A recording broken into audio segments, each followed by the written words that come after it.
यहाँ पर हमने एक लिखा हुआ है v1 बराबर लिखा है, मतलब लिखा हुआ है under root of the k into m1 plus m2 by m1 m2 into x1, और v2 बराबर लिखा है under root of the k into m1 plus m2 by m1 m2 into x2,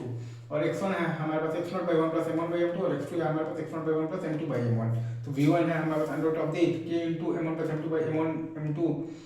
into x1, और v2 है हमारे पास under root of the k into m1 plus m2 by m1 m2 into x2।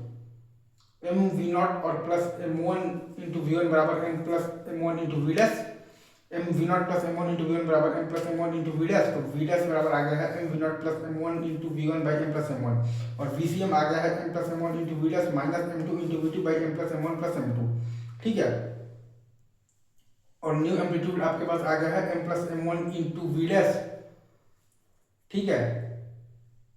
और minus आ जाएगा आपके पास m2 into we to बराबर m plus m1 और plus m2 into आ जाएगा आपके पास vc।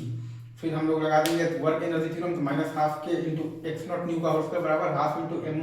और प्लस m1 और प्लस m2 इंटू vc का square minus half m plus m1 into v dash का स्क्वायर, और माइनस हाफ m2 इंटू है आपके पास v2 का स्क्वायर, माइनस हाफ के एक्स नॉट न्यू का होल स्क्वायर बराबर half into m plus m1 और प्लस m2 इंटू है आपके पास vc का मतलब के स्क्वायर, और माइनस है आपके पास half m plus m1 into है आपके पास वी डैश का square minus half m2 into है आपके पास v2 का स्क्वायर, वहाँ से आप एक्स नॉट न्यू आप निकाल सकते हैं इजीली, यही मामला है। और लॉस इन एनर्जी अगर आपसे को बोलो तो वो आ रहा है आपके पास हाफ म्यू इंटू रिलेटिव का स्क्वायर, मतलब half into m m1 by m plus m1 into आ जाएगा आपके पास v1 माइनस v0 का होल स्क्वायर, ठीक है।